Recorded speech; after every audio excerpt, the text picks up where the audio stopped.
Now it's time for that time when we talk to our special guest. Tonight our special guest is Jacqui Olliver, who has some interesting things to say about sex. Jacqui is a sex therapist with a company called End the Problem. And yes, it's not all over for the baby boomer as our society would have us believe. Jacqui Olliver, welcome to The Beat Goes On. Thank you, it's a pleasure to be here. What a fascinating subject we're going to be talking about today. Indeed. They say in the whole wide world with advertising agencies, it's sex sells. It does. So we're going to be talking about sex. Good sex is good, but when it's not so good, it's something that both partners avoid. Right. Now, Jacqui, tell us in your own words, what exactly is, you've got a company called? End the Problem. End the Problem. What does End the Problem, what's it all about? I can prevent men from ejaculating early and men from experiencing erectile dysfunction problems, which 1 out of every 3 men suffer from, and that increases to 1 in 2 men over 40. Wow. That's men. I teach women how to control an orgasm so it can be achieved in any moment she wishes. Now, 4 out of 5 women find it difficult to orgasm during intercourse, and 1 in 3 of those women can't orgasm at all. Then I teach couples how to derive the maximum amount of pleasure during sex by incorporating those aforementioned strategies. You've got your work cut out, haven't you? All in all, what that equates to is a controlled, heightened sexual experience for any person who undergoes my tuition. Why is good sex so important? Yeah, we want to know Because the if answer. it's not good, then a partner doesn't want it. So if, for instance, a man has an early ejaculation issue, or he has erectile dysfunction, then he's constantly worried about his problem during sex. So he's not able to provide an emotional connection which the woman needs to want sex. Yeah. And so what happens is he's constantly feeling anxious. He feels like he loses. He feels a failure. He feels like he's failing as a human being, and Yes. that's both men and women with these problems. And so if he feels like he is unable to fulfill his partner, then he may lose interest in having sex, or he avoids having sex. And then she starts to, or he starts to feel Well, she rejected. worries Yes. that, well, doesn't he love me anymore? Aren't I good enough? Aren't I attractive? Or is he having an affair? That's the worst one, isn't it? And that's a male. Yeah. So if a female is unable to achieve an orgasm, then sex is disappointing for her anyway. She's never going to feel sexually fulfilled at all. Before we go on, how did you get into this? How did you become very good at this type of advice to people? Well, End the problem. and the You problem. must have seen some suffering from a lot of people. And It started with ending my problem. oh, really? Yeah. You had a problem? I had a problem. We're allowed to hear what that is, or is that top secret? It's not top secret. For me, for most of my life, I've been a practitioner in the health and wellness industry. Yeah. So my primary focus has been to help people achieve a fulfilling life. Now, due to my sex problem, my earlier sexual experience of being unable to attain an orgasm, I thought, well, I want to focus my attention there, put my full attention there. So I learnt how to overcome my problem, and then I progressed to helping others. So I've been in this industry for 20 years, and that includes life experience, and it includes research and development to overcome my problem. And then I developed a revolutionary system to help others solve their sex problems. And it's So not really- available through medical outlets. And the little bit you've told me already, it seems to be, it's all in the mind. A lot of it's in the A mind. lot of it is in the mind. There may be some individuals out there that do have a medical problem, but most of it, you'd say 95% is in the mind, that people get hung up about some certain issues, and then they become absolutely unable to perform the function of the sexual function. Well, let's go through them. The first one you brought up was premature ejaculation. I would imagine baby boomers, they'd be well past that problem by the time they got to in Not their 40s or necessarily. 50s. Now, that you're surprising me with that. I always thought that premature ejaculation was a young person getting so excited that he has an ejaculation too fast. But that's not the case. Well, that may have been the case the first time that he had sex, but thereafter, whenever he went to engage in the sexual act, he's like, oh my gosh, I wonder if that's going to happen again. Am I going to be able to stay in control? Am I going to be able to please my partner? And because he's now worried about his problem, he's thinking about that problem. Their first sexual experience can actually stamp the die Yes. on how they perform for the rest of their lives. Yes. Wow. I've had clients in their 70s who have had an early ejaculation problem for their whole life, right from the first time they had sex. Now, you can fix that. That's I what can. you're saying. Yes. I hesitate to ask you how you fix it, because that's you have private conversations with people on how to fix it. Is it public, the cure, or is it something you want to speak privately to the person? Well, first of all, there needs to be a discussion of the triggers which are contributing to the problem. So I have an in-depth questionnaire that the client fills out either prior to the session or during the session, that's fine.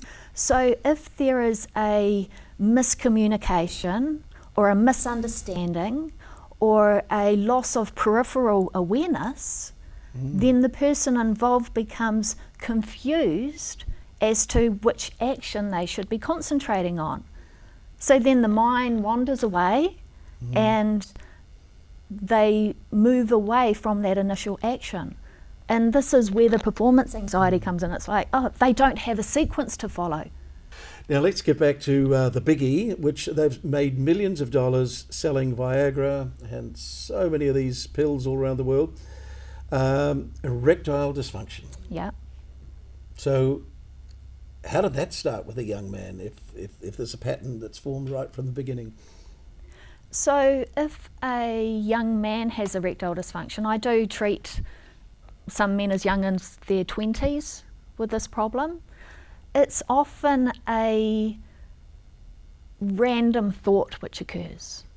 So if, for instance, he's approaching the sexual act, and there's two variables within erectile dysfunction. There's not being able to achieve an erection to start with, and then there is losing the erection during sex. And I frequently say that sex is like driving a car.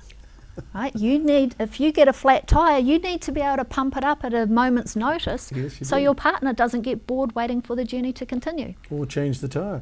That's right. And you've got to know how to brake without stalling. Yeah. Right? So there are all of these So variables. there's techniques there. You have no problems in that area. You can certainly talk to men and help them in that area. I'm confident I Yeah. can solve those problems Wow. as well. That they don't have to use Viagra.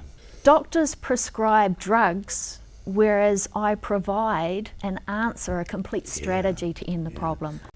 I've had a client who was worried that because his partner hadn't initiated sex for a number of years, that if she suddenly did, he wouldn't be able to get an erection. And he worried about that. He worried about that, and just worrying about those things Causes the happening problem. causes the problem. Right. Okay, those are the two biggies for men. The big one for women is that they don't get any pleasure out of the actual act itself. That's nice to be able to please their men, but they're left thinking, what was that all about? And of course, an orgasm is the thing that you seek to achieve. Many women seem to think that they're stuck with a problem of not being able to orgasm. Some of them will, it's almost like a concession. Okay, well, I can't orgasm, but I'm having close, intimate time with my partner, so That's at good least enough. I'm having that. Yeah. But then there are others who are like, well, actually, it's like, I don't want to spend the rest of my life being unable to orgasm. It's whether it's a male or a female with these problems, you feel like you're failing as a human being. And you start dreading sex because you know there isn't going to be any sexual fulfillment. In all the thousands of chats that you've had with different people, what's a woman looking for?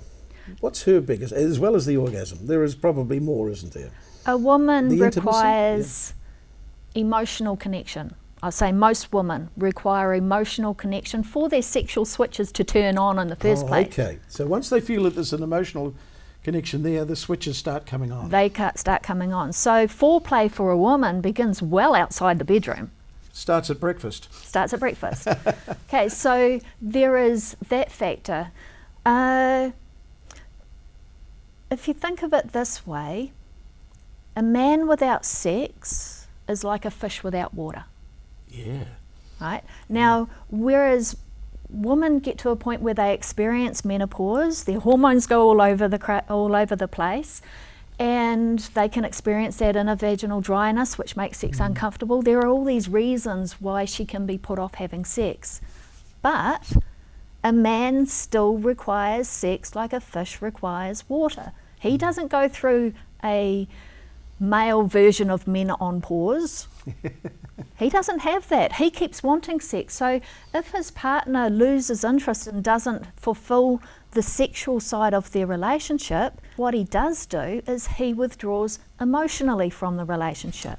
Oh my gosh. See, he needs sex to feel emotionally connected. The downward spiral starts. What happens is the partners end up in a partnership of convenience or a marriage of convenience. They both love each other to bits, but there's no sex. There's no romance. So there's nothing that's...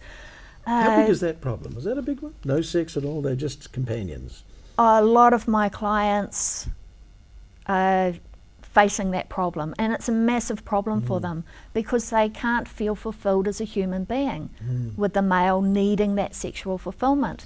And yet they don't want to cheat, they don't want to stray, they just want their woman to be active again as she was when they were in the earlier stages of their relationship. And it's no use trying to work it out yourself because it's your own mind that's caused the problem in the first place. It needs somebody like you to suggest all these other alternatives, you see. It's not so much getting them out of their thinking, it's about understanding how to coordinate your mind with your body. So if you have a random thought, you know exactly how to switch your attention back to the right subject matter so you keep the correct sexual programs activated.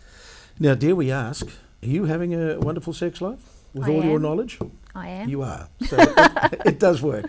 Well, I need to practice these methods and make sure that I've got them right. And once I know they're working well, then I put them out there.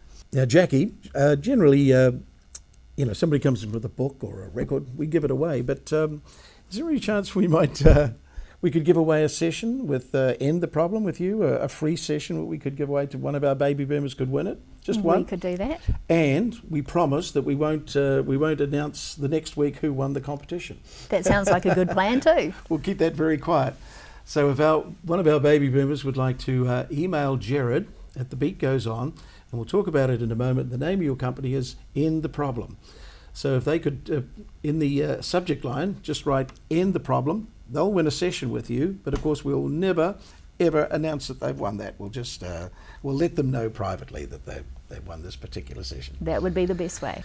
Now, what about success stories? Tell me about some of your success stories. Success stories? I actually have a letter of recommendation from a leading medical specialist who underwent a remedial session with me and was thrilled with the results. I've treated hundreds of clients over the past 4 years, and many of them have been medical doctors who don't know how to solve the problem. Their own problem, yeah. They don't know how to solve it, they have no idea. I had one medical specialist who had travelled all around the world going to conferences, medical conferences, trying to find an answer to his problem.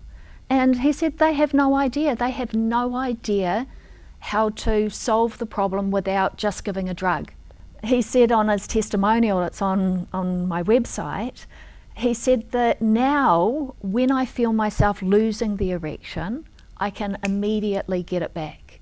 It's a matter of initiating the correct thought action sequence. Well, they need to come and see you, don't they, Jacqui? So to get themselves on the right track, what's the best way to get hold of you? Best way to get hold of me Go to the website for a kick-off. Via my website, endtheproblem.com. Yep. So on the Start tab, you can go there and subscribe for my number one tip for solving sexual problems. Yeah. Because if you don't deal with the anxiety that surrounds the problem, you'll never pick up the phone to call me. So there are those who think, right, I want to solve this problem. I'm fed up, I've had enough. They pick up the phone, they ring me, they book the appointment. Is it best to have the couple come in, the two of them, and talk to you, or individually? What's the best? Ideally, a couple comes in, but that's not always possible or applicable. Some, particularly men, sometimes prefer to deal with the problem and then sort it out and then go home and practice with their partner, which is fine. So either is fine. Not the stuff you learn at school, and it's not the stuff you can learn anywhere, basically. No. You can try and buy a couple of books, but isn't it wonderful to talk to somebody about it? That's what you're providing, just that chat.